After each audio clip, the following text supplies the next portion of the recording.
650 milliliters of water.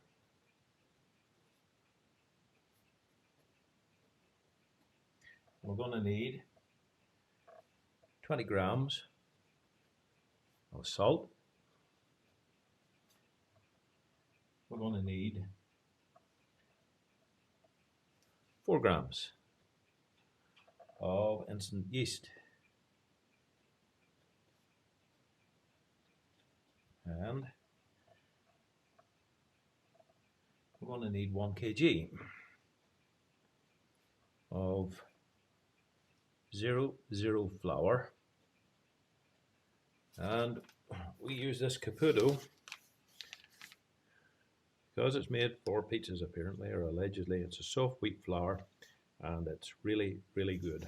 You'll get it on Amazon if you can't get it in the shops.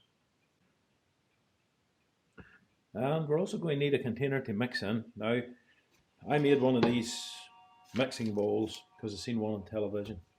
And I have to say the wooden variety is absolutely fantastic. I think it's easier to work in than working in a bowl, but you can use a bowl just the same. So we start with getting our flour. Get the flour and just pour it in, like so. Make a little hole in the center. So we need 4 grams of instant yeast.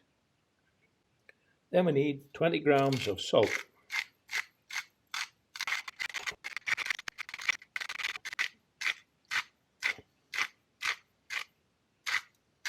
(425 milliliters of water. Now, if you remember, we said that we needed 650 milliliters of water in total.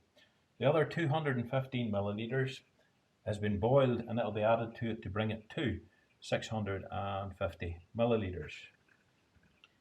So that's 650 milliliters of water. 215 milliliters of that is boiled, and then that's combined with 435 milliliters of cold water. That's to give the right temperature of water so that the yeast can react properly. Then with, whoops,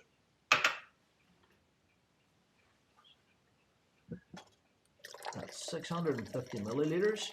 Boom, boom, boom. Yep. So that's the hot water added to cold water, and then the yeast is mixed in, whisked in. Okay. And then the salt's mixed in.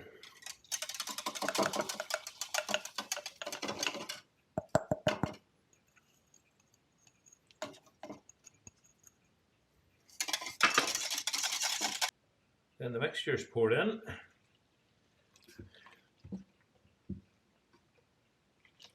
Okay. Just the way I do it. And it's combined.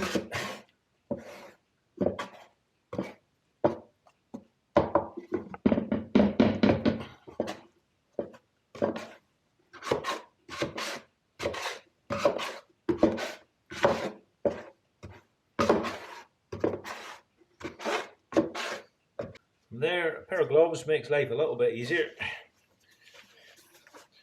You can just as easily knead it by hand without gloves. It doesn't make any difference, but I think. And then it's a case of combining the two, and you need to spend about, I would say, a minute anyhow doing this. You just combine it well and leave it a few minutes, and we'll return then to a worktop that has been dusted with a little bit of flour to work on it a bit more. So that's your 1 kg now being combined. Get into the corners and all the rest of it. Scrape right there. Just get all that good flour combined into the main body.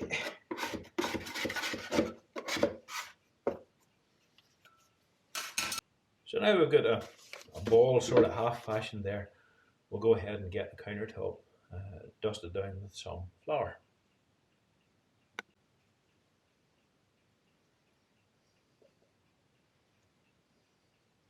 This means it doesn't stick to the top.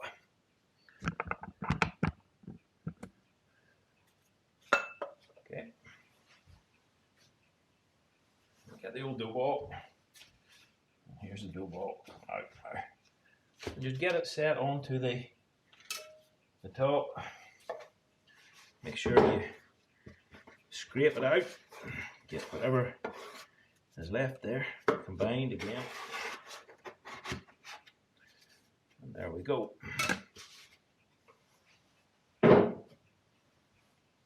Now, at this point, I think you need a little bit of olive oil.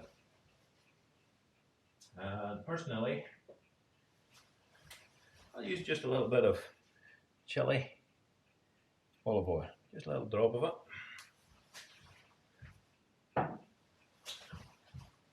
And then we're down to kneading this thing.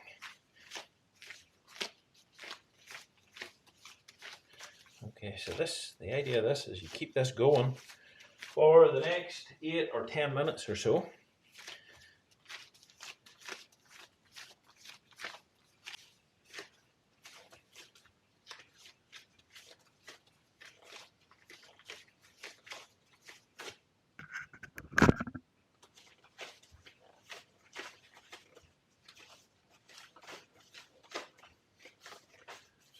I go to the gym whenever you can do stuff like this.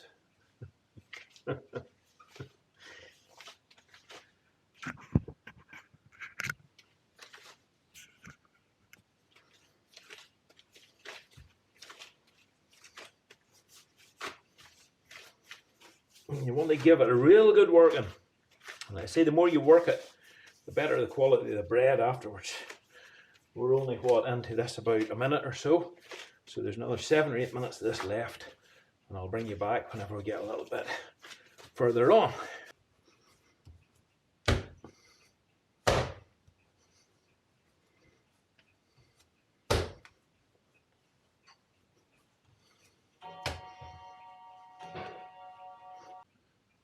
Now after we've combined everything and worked on it for about maybe 10 minutes kneading the dough, what we need to get is a nice little tin like this here.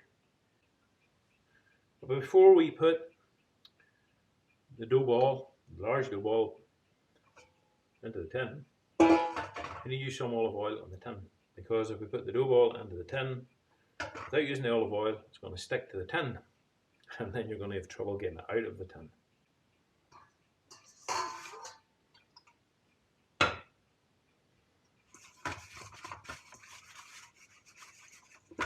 Here we got our dough ball. What we want to do with the dough ball is we're going to try, you see what I'm doing with it here? I'm wrapping it over, I'm getting a skin formed on the outside of it. At least that's the intention. Okay, and with my other hand what I'm doing is I'm basically pulling it towards the center like so. So we're pulling it towards the center until we get a nice round ball with it. There we go. We pop that in there like so. And then on top of that, what we do is we get ourselves some cling film, and we get our cling film and we cover the bowl.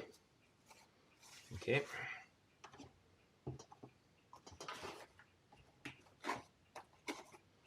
And I normally give it a second covering, just over the other way. It just takes a better purchase, you know, you sort of want it airtight, so you do, or as airtight as you can get it.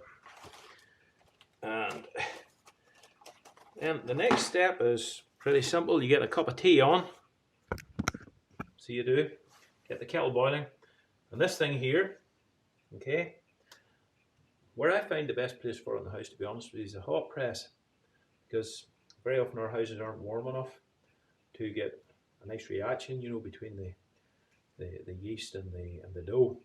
So if that goes into the hot press now for, I would say, the next half hour to 3/4 of an hour, and then we'll look at it again. So folks, what did we just do? We poured 1 kilogram of flour into the bowl, the kneading bowl. We boiled 250 milliliters of water and added it to 435 milliliters of cold water. We then put 4 grams of instant yeast and 20 grams of fine salt and combined them with the water. We then added the water mix to the flour in the bowl. We worked the mix thoroughly for 10 minutes. And then we oiled the bowl. We put the master ball of dough into the bowl, covered it with cling film, and put it in a nice warm place, in this case the hot press. We get a good old shake over it, because the next bit is pretty messy. I tend to use a wee bit more water in the dough balls, because if you don't use that extra bit of water and you make it nice and safe, you're not going to get the puffed up edges, and that's what you want. You want it crackling, so you do. So here we are. It's rising nicely, so it is. It's time to get it basically divided up and put away. So here we go. Take this off.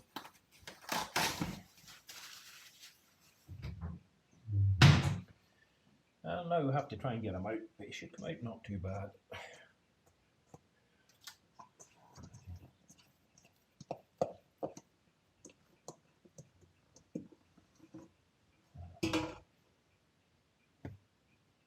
Okay.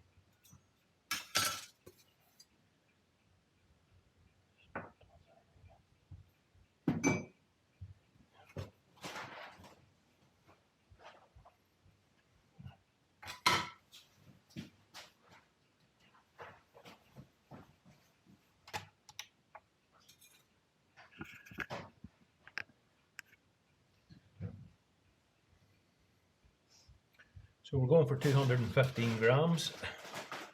Let's see where we're at here. Okay, 166.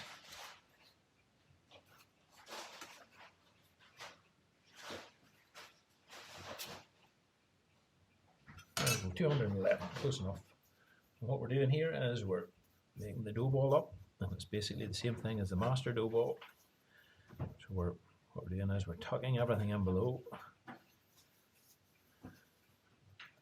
like so.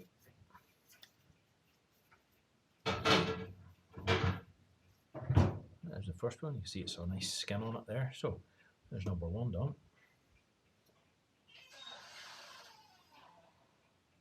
Okay.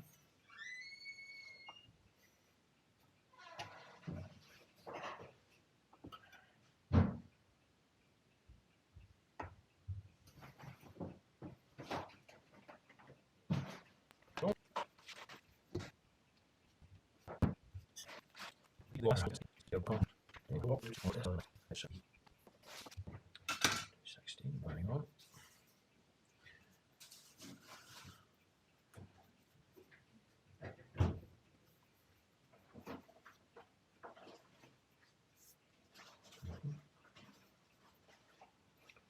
Other way. Two balls all done.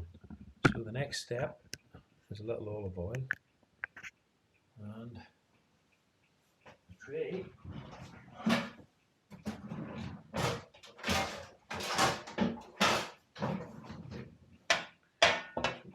Here.